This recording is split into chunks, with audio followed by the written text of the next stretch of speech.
बड़का साहब ये जो तेजस तिवारी जी हमें ये अपने लड़का के वो बहुत बढ़िया गुण सिखौले हूँ। बहुत बढ़िया। गांजा पिए।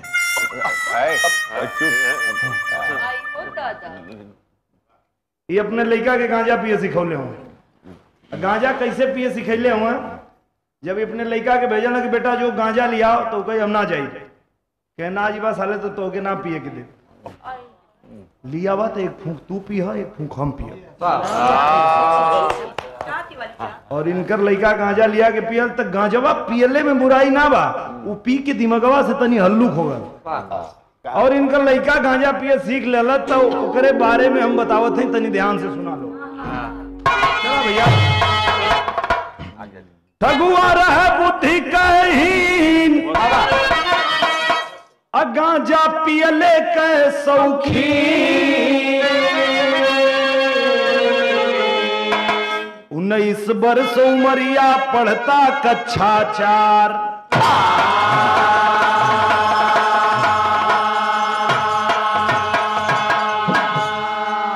देखा तिवारी जी कितना खुश हम अपने बेटा के गांजा पिया पिया के ओकर बुद्धि इतना तेज कर देना। 19 साल के उम्र में इनका लड़का कक्षा 4 में पढ़ेला और सबसे बड़ ओकर बहादुरी का है वो हम बतावत हैं। कहानी की शुरुआत दे भैया। अरे कभी वो 4 में से 3 में पढ़न लागे, पूछे सवाल मास्टर साहब तो लड़न लागे। एक दिन मास्टर साहब प्रश्न किए हंस करके, 4 4 जोड़ा बोला ठगुआ कस करके। 4 के ना जानिया 4 के खायल जाला, कहे मास्टर की एकरे बुद्धि में लगल ताला। कहे मास्टर की 4 4 जब जोड़ल जाई, कहे मास्टर की 4 4 जब जोड़ल जाई, कहे मास्टर की 4 4 जब जोड़ल जाई, कहे ठगुआ की तो के डहरी में तोड़ल जाई।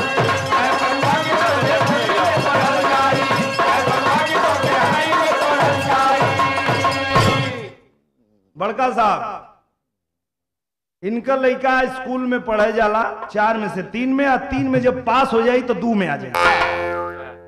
बिजली जब 2 में पास होला तो 1 में पास होला तो गधैया गोल में चल जाता। और एक दिन मास्टर साहब बहुत प्यार से पूछना कि बेटा तेजस तिवारी का लड़का हवा, एगो प्रश्न पूछी बतैबा। पूछना कि बतावा कि 4 4 जब जोड़ल जाई 4 4। ठगुआ सोचा था 4 4 कल पहलका 4 कौने चिड़िया का ना होई तो हमके ना पता, लेकिन अचार खायल जाला। मास्टर जी कहना अरे 4 तो के पता ना बेटा, खाली अचार खाए जानला। कहना कि तब तो के ना पता तो हम बताई। कहा बतावा। कहना 4 4 जब जोड़ल जाई, ठगुआ कह चला तो के डहरी में तोड़ल जाई। तेजस तिवारी का लड़का है, हल्लुक पातर आदमी मत समझा हमके, बहुत बुद्धिमान है। मास्टर जी कहना बहुत मतलब क्रोध में आ गए मास्टर जी। कहने का नाम का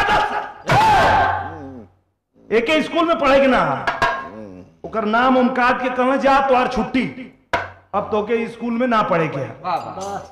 ठगुआ एकदम खुशी के मारे कि अब पढ़ाई करे के ना पड़ी।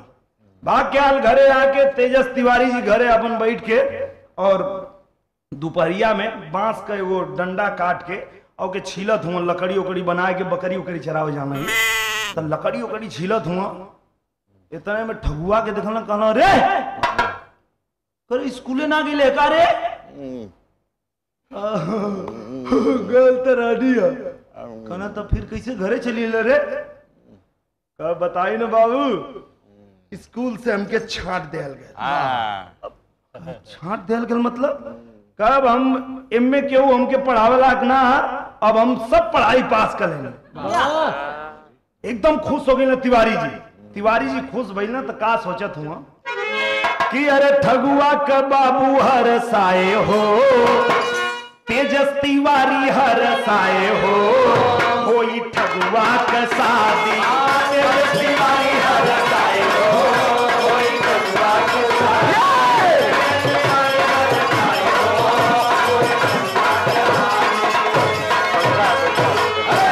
तेजस तिवारी एगो साथी बोलाए, तेजस तिवारी एगो साथी बोलाए, कोनो बिरादर चढ़ौता बताए।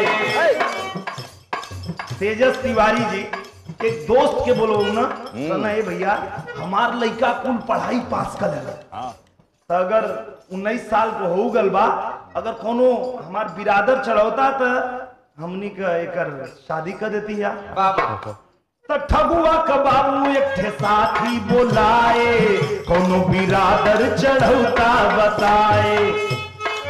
ठगुआ सुन कनवा लगाई होई ठगुआ के शादी। ई अपने दोस्त के बुला के कहना भैया हमरे लड़का के बियाह करे, कोनो साथी चढ़ावा। ठगुआ केवाड़ी तक कान लगा के सुना था चढ़ावा, ई का चढ़ावा कहत हो। ठगुआ सोचला वो तो गांजा पी के खत्म, ओकर दिमाग चला था कि बाबू हमरे ऊपर कुछ चढ़ावा कहत हो। और दुए फूक पीले रहे, देख ले दू फूकी मरले रहने गांजा दू फूकू। वो आए के सीधा एकदम तिवारी जी के पैर पकड़ लेना, कहला बाबू तो से निवेदन कैल चाहती। कहना हाँ बेटा बोल, गांजा चाहिए? कहला ना गांजा ना चाहिए, एगो निवेदन ही है बा। टेरी में कवि जी भाव लिखत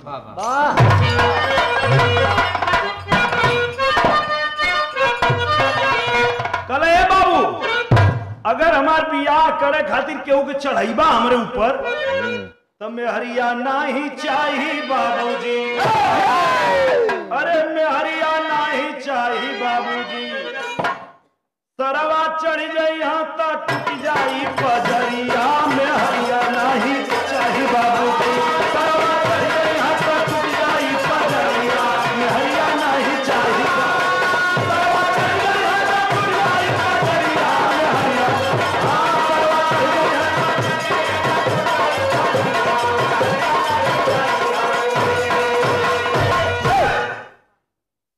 ठगुआ आके हाथ जोड़ के इनका पैर पकड़ ले, कहला बाबू तू हमरे ऊपर चढ़ावा कतवा, सारा चढ़िया कुल हमार पजरी टूट जी, हमके मेहरारू ना चाहिए, हमके क्षमा कर दा। हम ऐसे ही गांजा वाजा पी के बकरी चराई, हमके बियाह ना करेंगे। तिवारी जी कहना पागल हुए का रे, क्यों चढ़ी ओढ़ी ना रे करा, तोर बियाह होई दुल्ही आई तो बुलबुल मती, बुलबुल मती दुल्ही आई। अब तो सुन ला ठगुआ तो कहला अच्छा दुल्ही आई क्यों चढ़ी ना? कहला नहीं। कहला कि तब तैयार हो बेटा? कहाँ इनका लड़का तैयार हो गल बियाह करे खातिर के। तो कवि जी भाव लिखत हो का, किसी तरह तैयार भयल सरसेहरा याद सुहाला, डोली अंदर बैठ के ठगुआ ससुरारी में जाला। रास्ते में बुढ़वा कहार से बोला थकल जनाला हो, हम ढोईला डोली तनी तू बैठ के सुताला हो। कैसो कैसो इनका लड़का तैयार हो गल बियाह करे खातिर। हमन जे गनी जा बारात में, चला भाई बारात करे चले के तिवारी जी के बेटा का बियाह। ठगुआ एकदम तैयार होके बैठ गल साहब, डोली में बैठ गल। 4 गो कहार डोली लेके आगे आगे चलत हुआ। ठगुआ में बैठल बैठल बैठल बैठल बैठल एक जगह तनी जब थक गई ना कहार डोली ढोवत ढोवत, तो एक जगह डोली रख के आ कहार कुल कहना ए भैया तनी दूध फूक गांजा मार ले जा फिर चल। अब जोने समय उकुल अपन दराए के मारल चालू कई ना कुल। ठगुआ हुई डोली में से वो हार हटा के ताकत, अरे साला ये धुआं के हर से आवत अरे। हाँ उतरल कला तनी हमरो के उकुल कहना है भाई पिटवाई का हमनी के ना बैठवा चुपचाप, दुल्हा बनल हुआ कहाँ जा पीबा मर्दे, बैठो चुपचाप डोली में बैठो। कहला देबा सो कि ना?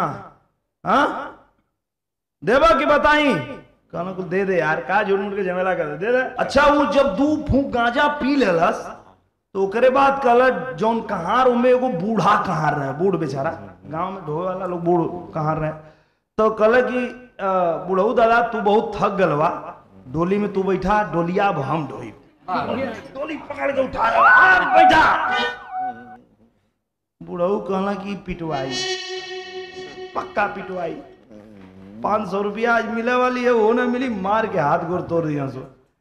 बतावा डोली अगर दुल्हा ढोई तो ढोवे वाला लोग तो पिटाई जाई ना। गलत है ये बात का भइल कि डोली में कहना कुल बैठ यार तू तो पिटवा देवे हमन के। कहला ठीक है चला बैठ जाती। डोली में बैठ गल और जब ससुराल पहुंचल तो का भयल, अरे पहुंचल ससुराल गाँव सखी सब बारी। पहुंचल ससुराल सखी सब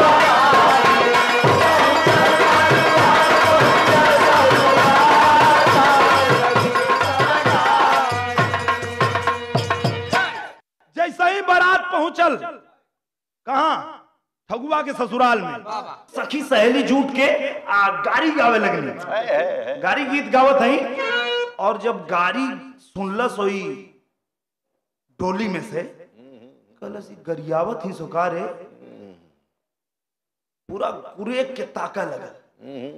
लड़की कुल गाड़ी एक और गावत ही एक और डराती है, दुल्हवा ऐसा काहे ताकत हरे मारी का।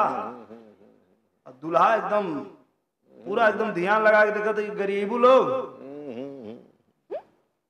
इशारा करल चालू कर दिले है। तिवारी जी पीछे ही अपन बंदूक लेके अपन पूरा टाइट हो चल। हाँ भैया चला चलियो बारात चल चला बंदूक। लेकिन भयल का कि अरे पहुंचल ससुरार गाँव सखी सब गारी। पहुंचल ससुरार गाँव सखी सब गारी।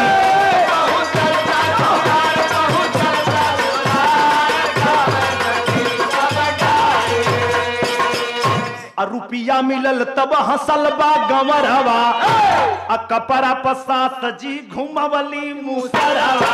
कपड़ा पसात जी घुमवली मुसरवा।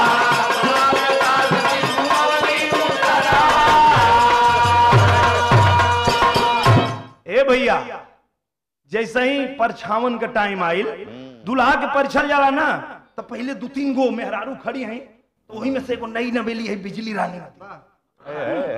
कल है हटा रे हमके परिचय दसो।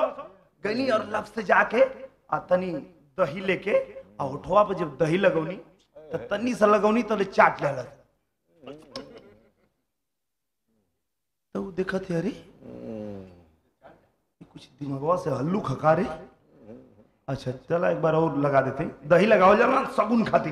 एक बार और दही लगौनी थोड़ा सा, कहते देखा बू इतनी चटौले काम ना चली, फट फट छीन ले थलिया छीट के पूरा इकट्ठे मुंह लगा देला, घींचल चालू कर देला, दही भूखो लागल रहे पियल चालू कर देला। तोले वही में कुल कहनी है भाई तो कुछ लगा था कि गड़बड़ है दिमाग से। पूरा हल्ला मच गल गांव में। अरे आज जो दुल्हवा आले तो दही छीन के चाटत हरे, एकर दिमाग कुछ गड़बड़ लगा था। तोले सास जी नहीं, सास लोग आवनी ना और मूसर से परिचय तो मूसर लेके ठगू का सास है नी एक तरह अपन आंचर में तनी चाउर और लेके अब मूसर लेके आई पर ठोक के जैसे ओकरे कपार पर जब घुमाओ कन कर फोड़ देबू का तो का फोड़ देबू का फोड़ देबू तो का कहा था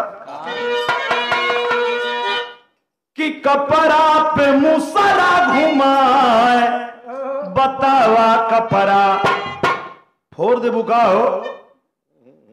कहले अरे ए बचवा हाँ कपड़ा फोड़ब ना, ई परछल जाला ना, परछक नियम है। कह तुम्हार नियम हम भुलवा दे की जानत ना हो। अरे ओकर पहला दफा बियाह होत रहे, यही से ओकर नाम पता रहे। तो आर का दफा भला बात ओकरा हम का कहीं ना है तिवारी जी तू कहो बियाह के लेवा। अब हम का कहीं हम कह देब तो हमार जौनो बिया बुढ़िया भाग जाई। हम ज्यादा मत बतावा। तो कलश क्या है कुल परछा और वाला काम मत करा, अने हमारे कपार में घाव लगी तो मार के फोड़ दे कुल जानी के। कुल डरा आगे निकलनी है ज्यादा भैया। वही में 1-2 लड़की कनी है लगा था कि मजाक करत हूँ, मजाक करत हूँ। एक ठौरी कल मजाक करत था कि घचा खरे तो दिमागवा से हल्लुक लगा था। कहीं छोड़ा जाएगा अब जोन भयल तोन भयल। एक काम करा कि जल्दी से बियाह बैठावा, बियाह फट से हो जाओ काम कुल खत्म हो को। तो आगे भयल का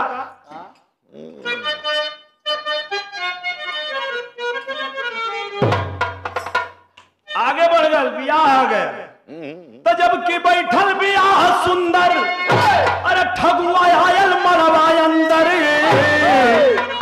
मिलके सखी गीत लयदारी मंगल चार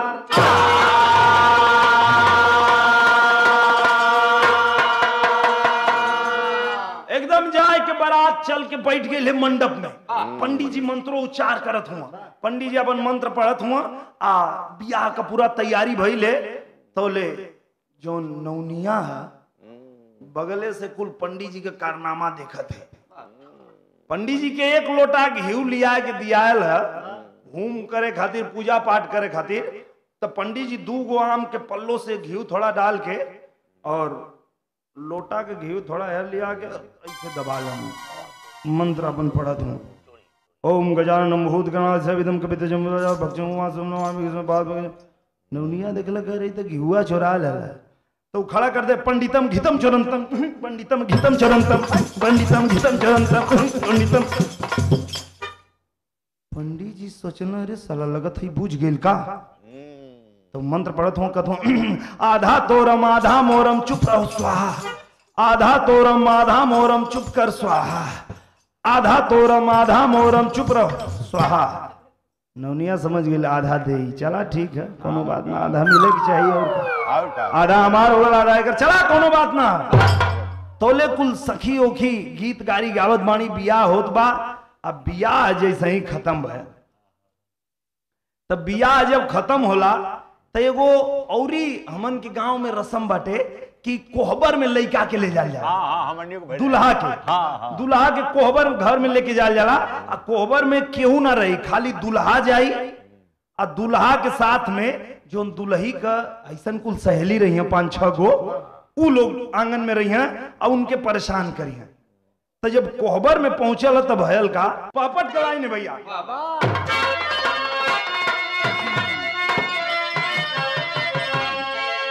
अरे बीतल बियाह तब आगे का तैयारी पहुंचल कोहबर में अरे बीतल बियाह तब आगे का तैयारी पहुंचल कोहबर में अब मंगल गांव में सखी गीत लयदारी पहुंचल कोहबर में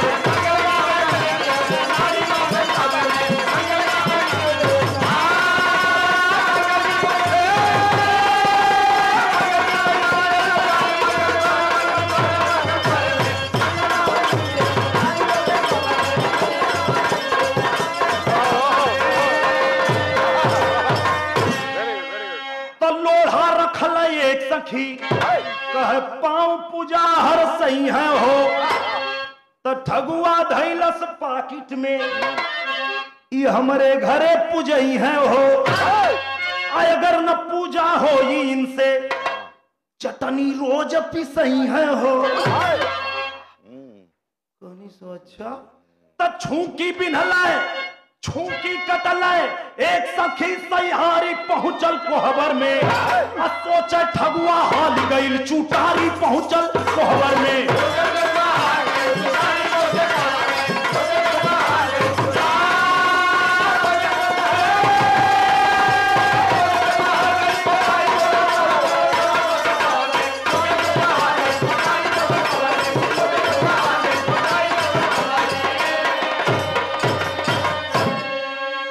भैया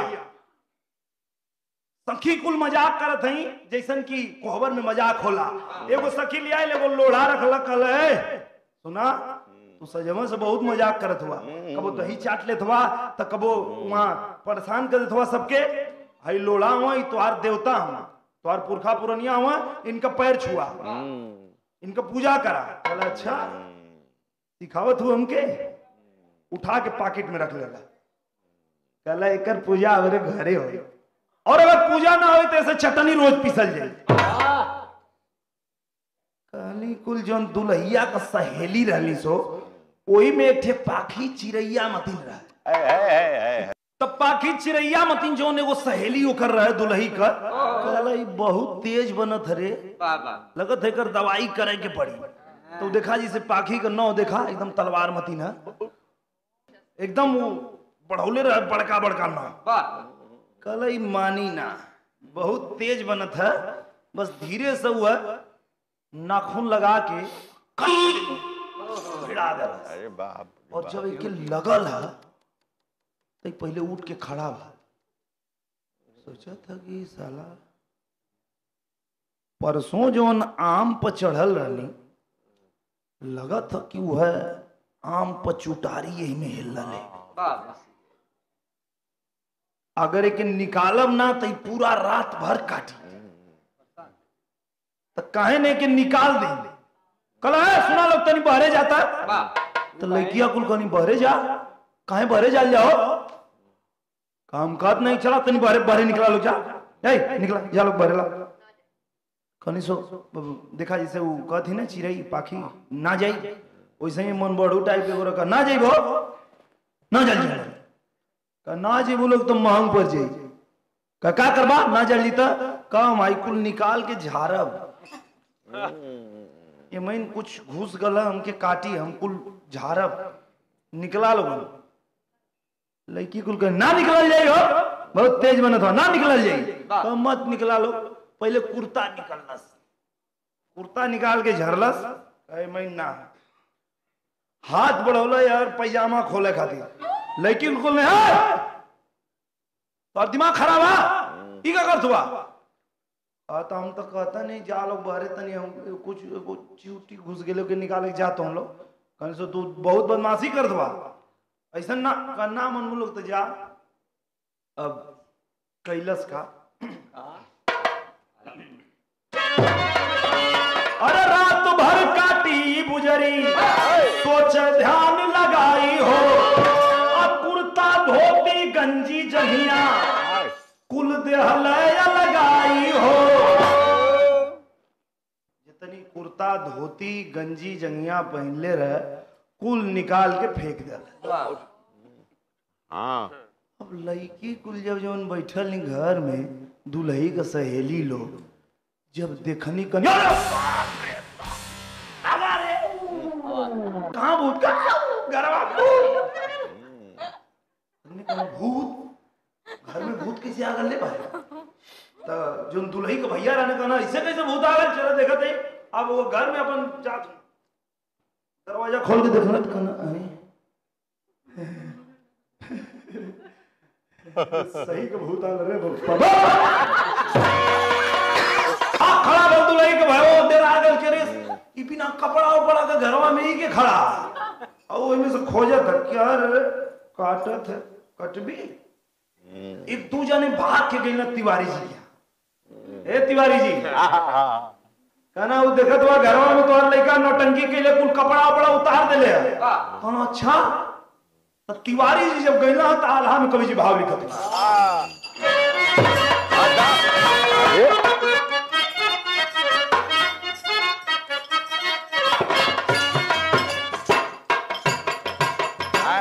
तेजस तिवारी सम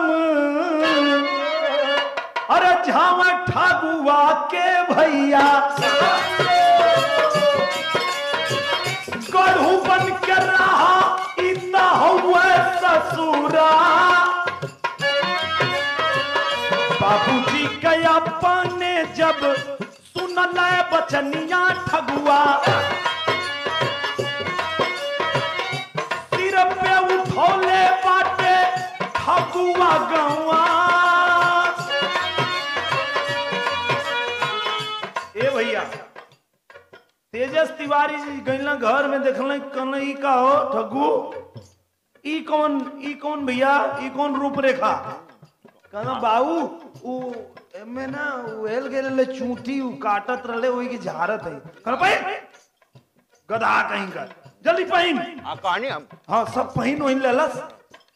कहना बेटा इस ससुराल है यहाँ तनी गढ़ू बन के रहा, वजन बना के रखा। गुआ कलस बाबूजी कल वजन बना के रखे के। बाबूजी के अपने जब सुनल बचनिया ठगुआ, वजन बनावे लागल ठगुआ रे गावा।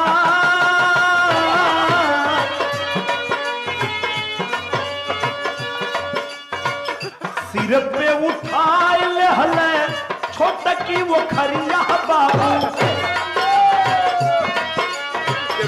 वजन ठगुआ कही लैला कपा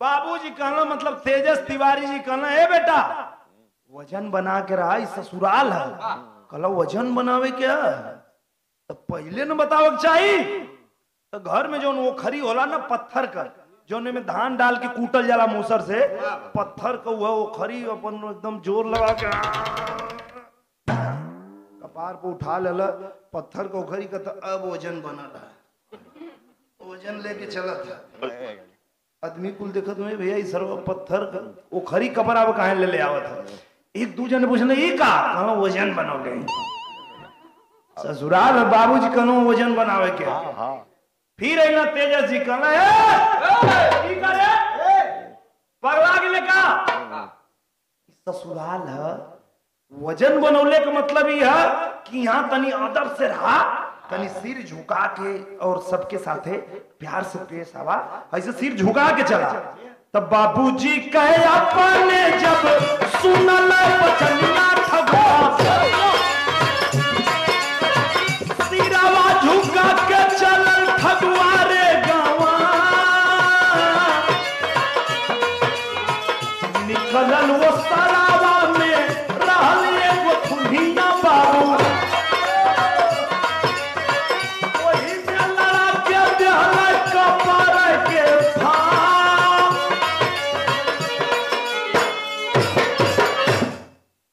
तेजस जी तिवारी जी अपने लड़का के समझा देना कि बेटा गढ़ू बन के रहले का मतलब ये है कि तनी सर झुका के चला कह ठीक है पहले न बताओ कि चाहिए पूरा ऐसे मुड़ी करके और चला लगल सामने वो सारी में से वो बांस निकल रहा है ऐसे ही दादा यार से एकदम मुड़ी नीचे के लिए सुब्रोदा अब मान ला बांस है ऐसे ही मुड़ी लटकौले आवत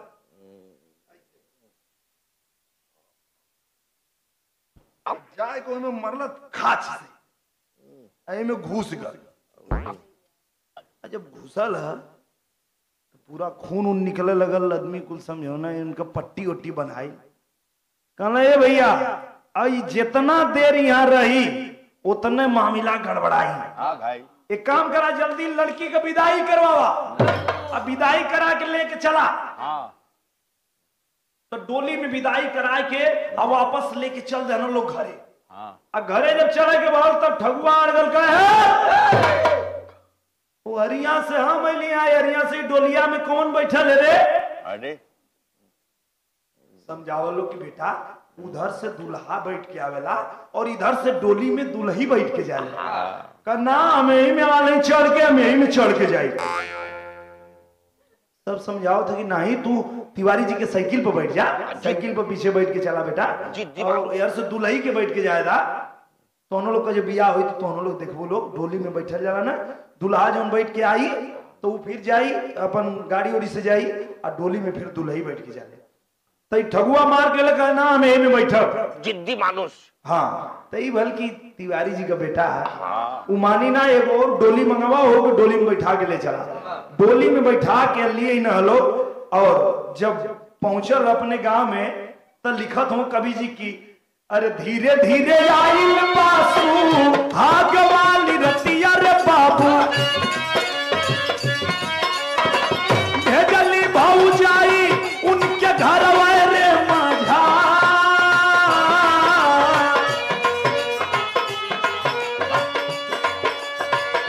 बोलत दुल्ही एक थे चुम्मा तेरी देहली बाबू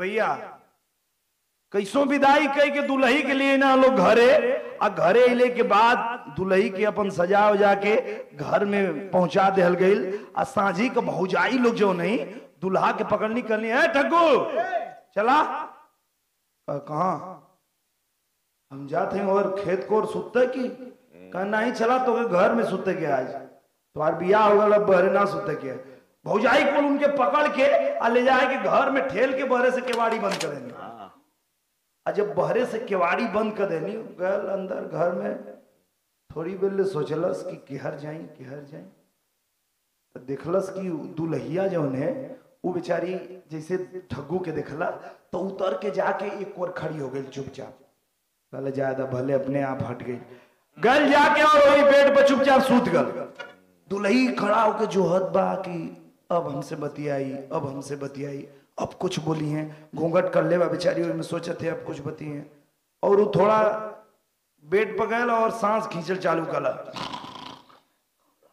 दुल्ही कहला कि बन गया ये तो सूत गल, बहुत सीधा है, बहुत के जगावे की पड़ी। बहुत सीधा लगी। दुल्ही गई और कहला ए जी सुनी उठी सुनी उठी। सोचना कि हो सकला कि ऐसे न उठे, वो दुल्हिया जाके धीरे से गलवा पे वो पप्पी दे देलक। सुब्रोदा जैसे पप्पी देहलस उठ के खड़ा हो गया। हमार मुंह उठा दे लो, हम बहुत मार दे मां। तो कलश के अरे हम मुंह ना उठनी, हम तो आपकी किस देनी पप्पी देनी है। अच्छा दोबारा ऐसा काम मत करिया, नहीं तो हमसे बुरा क्यों ना हुई। चुपचाप लेटल। दुल्ही सोचला कि मजाक करत हुआ। धीरे धीरे 12 बजे 1 बजे 2 बज गई रात। ये कुछ बोलत बतियावत है ना। कलश दुल्ही की हो ऐसे ना मानी तो कैलस का कि छतिया पे हाथ धइले टांग पे टंगरिया रे बाबा कूदी करके ठगुआ भयल बाफरा।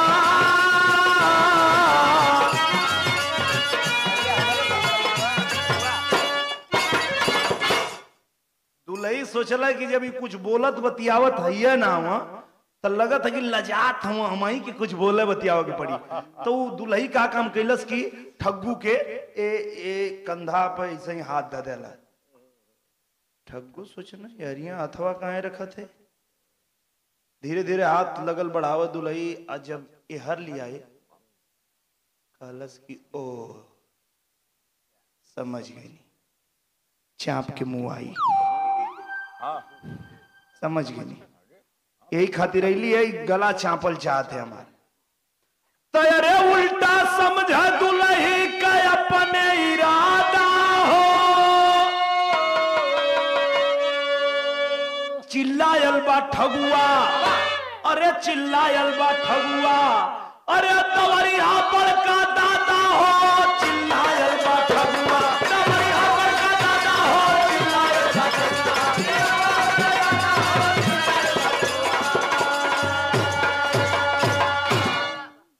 जैसे ही गला को और हाथ दुल्ही बढ़ौलक समझ गल की तो मुआई लगत है। मुआई गला को और हाथ बढ़ावत है मतलब चाप के मुआवा के कर विचार है। एकदम तुरंत कूद के खटिया पर से नीचे आ गए।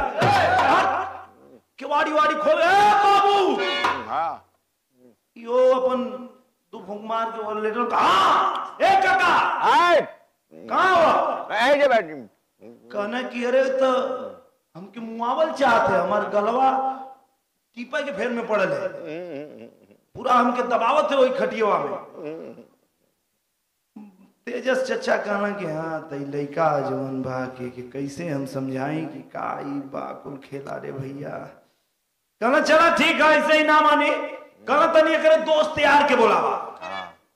तब बाबू समझावे आए ठगुआ तैयार हो आ समझावे बुझावे तब हसलबा ठट्ठा मार हो।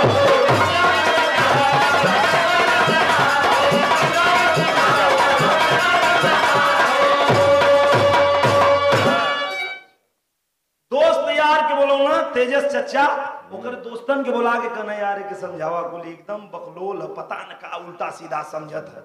तो जब दोस्त कुल ना ई दोस्त कुल आए के ओकरे कान में समझावत हूं कि अरे ठगुआ वो तो के मुआवा बदे गला चापत ना रहे। सुन यार कान में सुन। कहे तब बियाह हो जाला ना ओकरे बाद सुहाग रात ओकरे बाद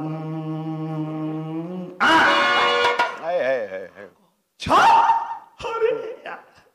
तब पहले कानों में तो लाया। अरे तो समझावा बुझावा तब हंसला ठट्ठा मारो।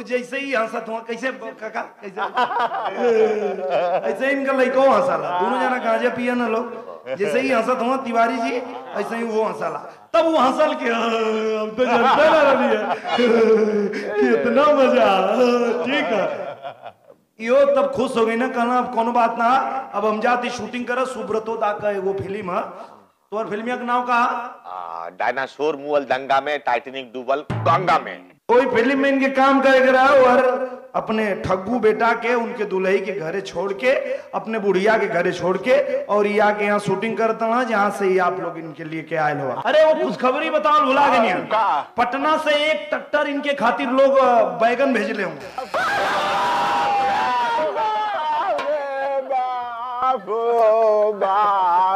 अरे हाँ बैगन भुर्जी बना के खा बैगन का गले वो सब जो बनेला चौक चोखा बना के खा कहाँ इतना घबराता रहा हमरा किडनी में बहुत दर्द बा किडनी नहीं है दर्द है किडनी बताओ यार कहाँ किडनी है के है मैं वॉइस चढ़ गया ना इनमें तो तुम्हारी बुद्धि है बुद्धि किडनी है जा इनका क्या बुद्धि का इनका लइको है बड़का साहब तो वो कहलस लास्ट में क्या कहलस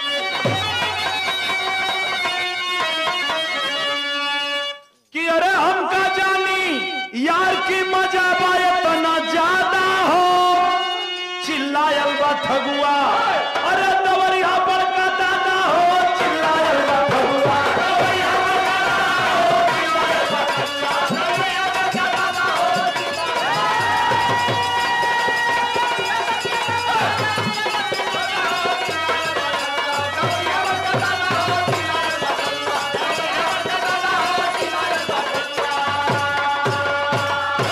गुरु बिहारी गुरु गणेश गुरु राम लाल मुर्मा का स्वर्ग चंद्रिका कवि बच्चन का विजय पताका अरे मैं हरियाणा ही चाही बाबूजी अरे मैं हरियाणा ही चाही बाबूजी दिनेश प्यारे लाल के टरवा में बखरिया में हरियाणा चाही बाबूजी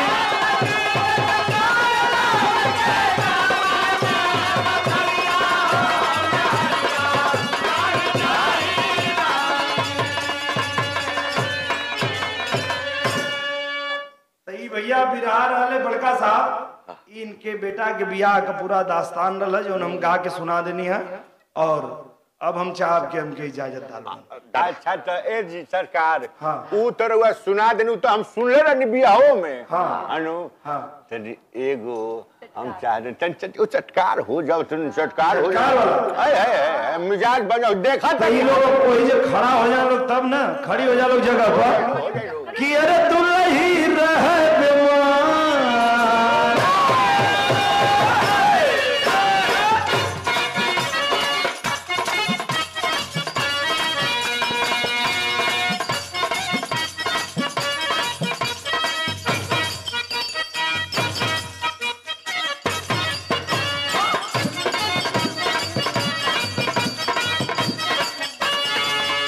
अरे दुल्ही रहे बेमान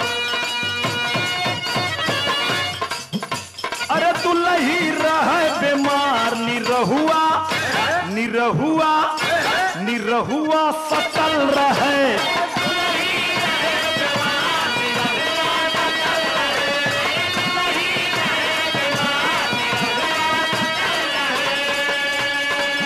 वही घोड़े में खाला नहाला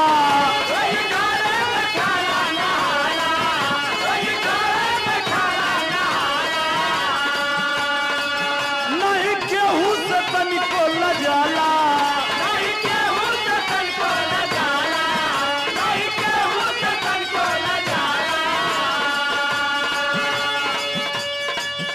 अरे दुल्ही ओहो दुल्ही ओहो दुल्ही रहे बेमार निरहुआ निरहुआ निरहुआ सटल रहे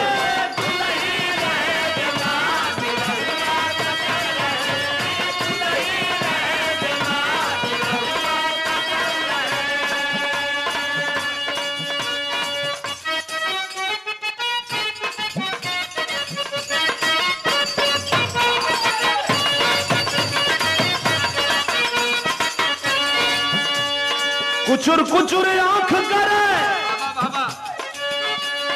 कुचुर कुचुर आंख करे पार भयल झौआ बलम होले होता न बलम होले होता तेल गमा कौआ बलम होले होता तेल गमा कौआ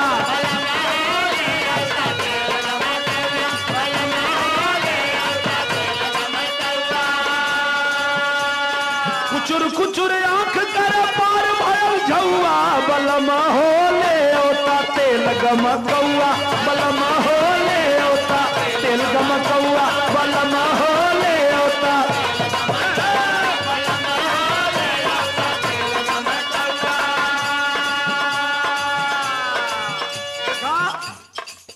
एगो लड़की दूसरे लड़की के दुल्हा का बड़ाई करत है कैसे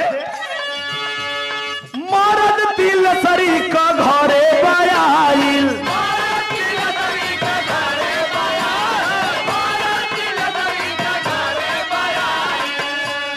निरमा का पाउडर या साबुन लियाइल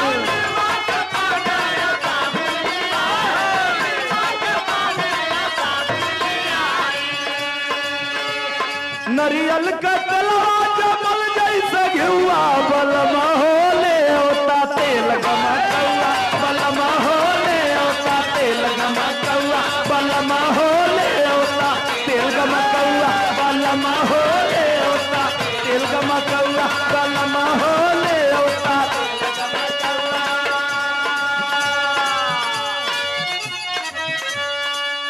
एक का इ त तेल गम कौआ लेकिन बूढ़ में ये बात बा कैसे कैसे अब एक लाइन बाबा के हुई आजा बाबा जल्दी आजा अब हम नीचे से बजाई बा तो के ऊपर से गावे के बा आजा तीसरी काली आजा।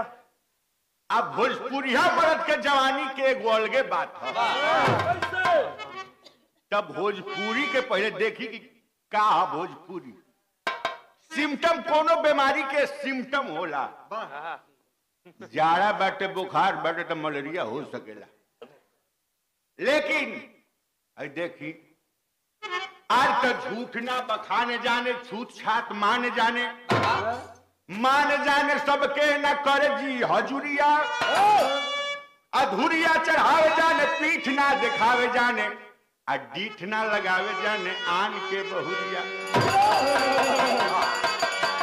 आन पर लड़ावे जान जान के न जान जान ऐ चल के उतान जाने तानी के लौरिया आरे बानी मर्दानी जाने चाल मस्तानी जाने होला एक पानी के हई मर्द भोज पुरिया देखी आर तब बूढ़ में जे बात बाऊ बात का जवान में आर तब बूढ़ में जे बात बाऊ बात का जवान में जिया बुढ़ाओ जिया अरे बूढ़ कहले औकात में रह दादा मजा कर रहा है। अरे तब बूढ़ में जे बात बाऊ बात का जवान में आए गो चुमा दे द बूढ़ी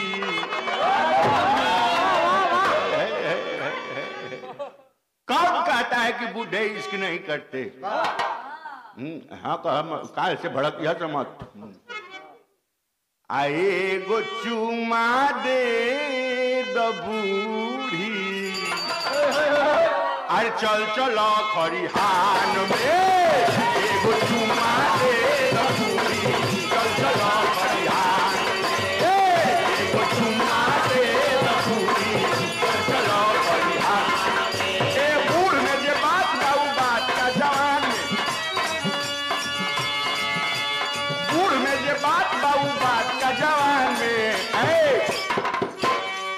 अरे तैगो चुमा दे द बूढ़ी आ चल चलो खरिहान एगो चुमा दे द बूढ़ी चल चला खरिहान एगो चुमा दे द बूढ़ी चल चला खरिहान में एगो चुमा दे द बूढ़ी चल चलो खड़ी आवा आवा आवा आवा हैया हैया